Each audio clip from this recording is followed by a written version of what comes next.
Hi, today I want to talk about a unit study that I'm doing with my 8-year-old and my 12-year-old. This is something that's totally interest-based. My 12-year-old has been really requesting to learn a lot more about sort of life skills, independence and things. It's an area she's always struggled with, and so I've massively encouraged this interest. When we were discussing subjects, one of them that I suggested was money, because she's recently got her own bank account and a debit card. With that, we've given her a little bit of an allowance monthly, and so I thought this was a really good subject for her to learn more about. When I mentioned it a lot, my 8-year-old also showed a lot of interest, and although I wasn't sure how much he would actually enjoy it when we got started, I had included him, and I've been amazed with how much work he's doing and how into it he is. So I wanted to show you the books that we're using, some of the resources we're using, and we've also been doing some board games as well. So I was just going to show you all of that. I have shared a bit on my Instagram about this, and I will hopefully do a short little blog, and I'll add all links below. So the first book that we have been using is Usborne For Beginners. We love this Usborne For Beginners series. It is for older kids, they say about 10 plus, although my 8-year-old is handling the information perfectly. When we did the Good and the Beautiful unit study on chemistry with my eldest, we had the Chemistry for Beginners, and it is beautiful. Like, the illustrations and the information in it are so just, they really capture you and you really do learn, especially if you're a visual learner. So when I started the money, sort of putting the money unit study together, I thought, let's have a look what they've got. And this came in a pack of 5 books, I want to say. So there was money, there was economics, there was politics. I'm trying to think what else there was. I will link the one we purchased below, and it works out way better value for money. So I think this RRP is £9.99, but you know, like on Amazon or whatever, you can probably get it for about £9. I couldn't find it secondhand on World of Books because I did look, but between £8 and £9 probably you'd pay. I think the pack of 5 was £20. Again, I'll link it. So it's about £19.99, something like that. So really, you're getting really good value for money if you buy it, if you think you're going to use the other books. So because she wants to learn lots about life skills and things, I feel that politics could come along in the near future. That's why I thought getting the other books as well would be really helpful. Sorry, my dog is barking. So that's why I got the pack. But this, I'll just show you quickly inside. So there's the chapters here. Chapter 1, how money works. Chapter 2, the story of money. Chapter 3, in the bank. Chapter 4, earning and borrowing, and so on. We have done, I have sort of concentrated this subject on earning and spending at the moment. We're going to move further, but I just think for my 8-year-old, some other things like stocks, inflation, deflation, things might be a bit too tricky for him just yet, but we'll see. Like I said, I've been really impressed with him. So if I just go to chapter 4, which is page, let's find it. Okay,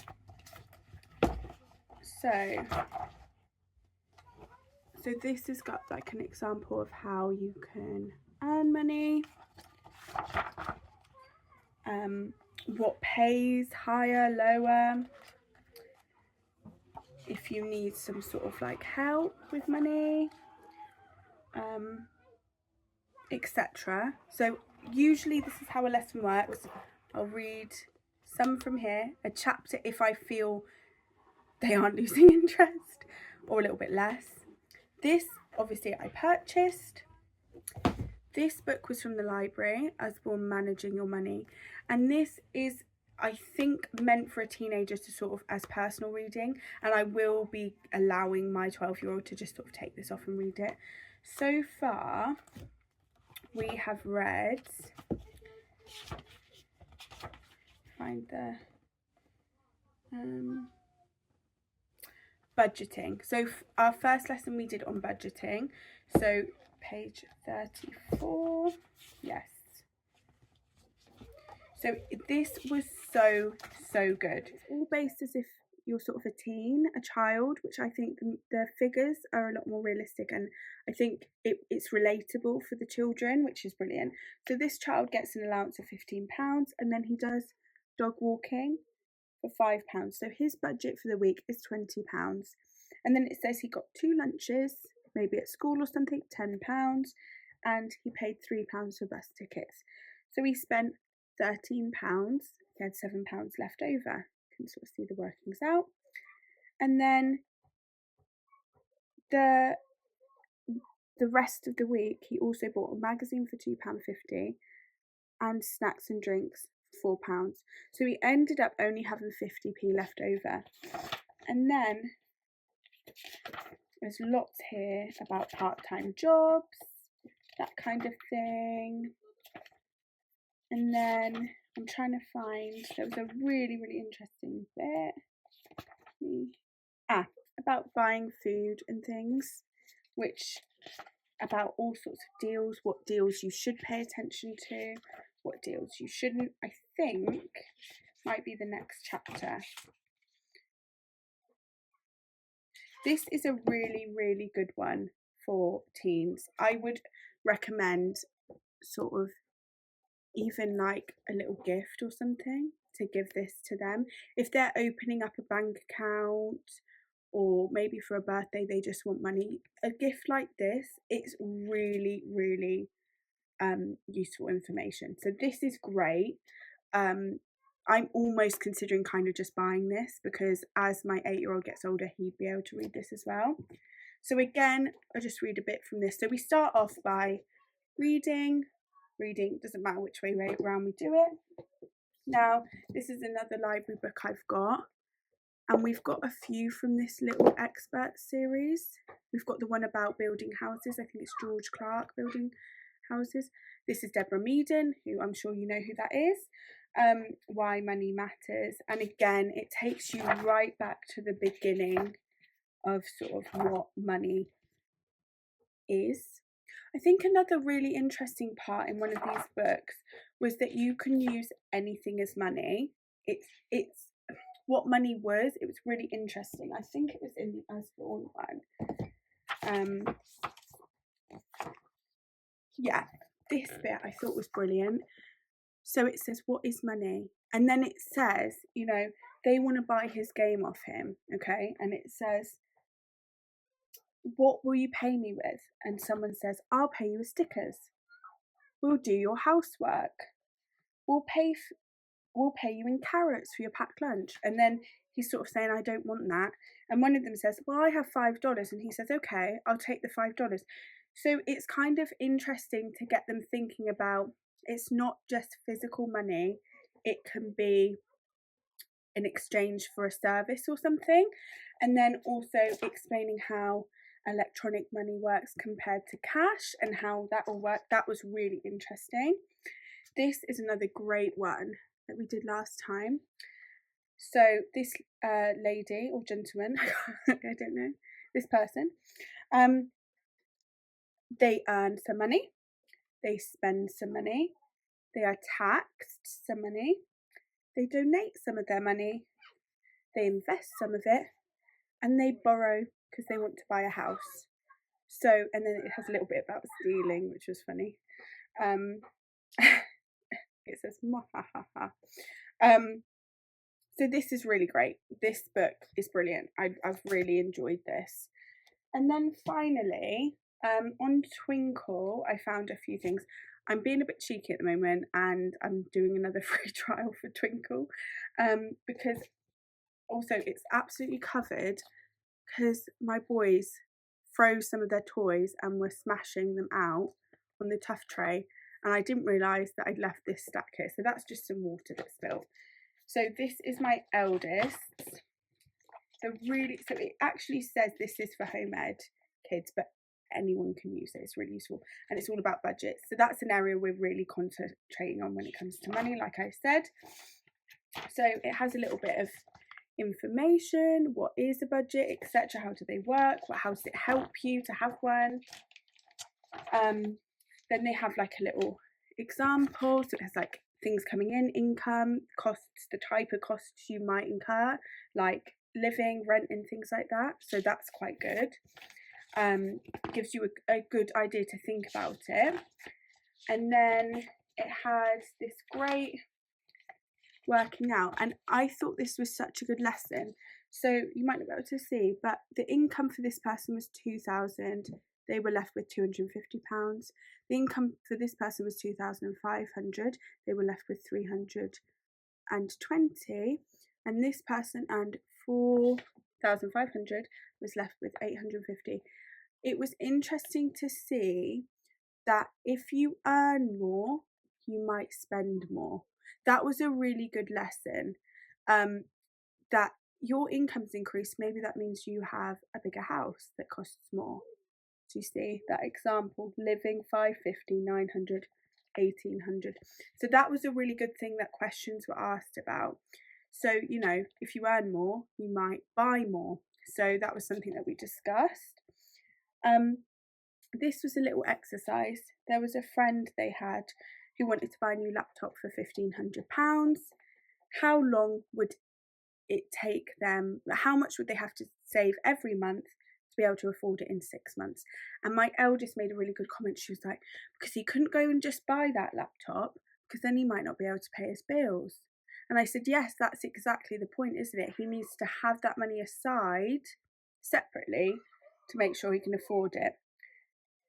My husband is with my children in the garden, if you can hear them arguing. They are with someone. So they worked, that was £250 per month. And then you had his little expenditure here. And obviously this person is overspending. So they had £0 left over. And this activity was a really fun one. So you could decide what non-essentials, what they spent on each non-essential a month. And my daughter wasn't that harsh, and she changed it that he would have £295 left over a month, and obviously 250 is going to go towards that laptop, so he'd have an extra 45 to put in savings. And then I'll show you what my son picked, because he was a bit harsher. So he cut a lot of the costs down. Also, there was a cost for coffee, and we had a really good discussion about, should they start saving up for their own coffee machine to have at home or something like that, and how much that would kind of cost and things, and how long that would take. So he had ended up with 434 left over. Once the laptop money was taken off, he had £184 per month to put into savings alongside that laptop. And then on the next page, and I'll show you my son's, because my daughter didn't do this, and that's absolutely fine. He wanted to work out that if he earned £100 a week when he was a teenager, he said, what he would have left over. So he said that when he starts working, he's going to get a Tesco meal deal for lunch every day. So we worked out that that would be £27.30, because he'd get one 7 days a week, obviously. Then he would maybe get a Minecraft add-on, and he would go out maybe to the cinema, and he gave himself a budget of £15 for that. He wants a cat when he's a teenager, so he had to add cat food, cat insurance and cat toys and treats. And at the end of the week, he would have £27.23 left to put into his savings. So that was really fun. He loved that. He says he wants to do it again if he was an adult, on an adult wage.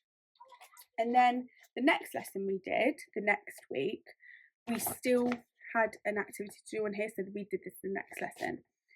We were doing all about the cost of food. And so we've got another worksheet I'll show you in a minute, but we obviously read our chapters, and then we did this page. And so they've got the cost of a few food items, and they say, how much would you have left over, 20 or 30 pounds? How much more money would you need if you only had 5 pounds? So they did this each, and we haven't finished this yet because it did take a long time, but that was actually really interesting and good. So what I did was they each had a separate device. My 8-year-old did it, we did it together, and my 12-year-old sat next to us and did it on her own.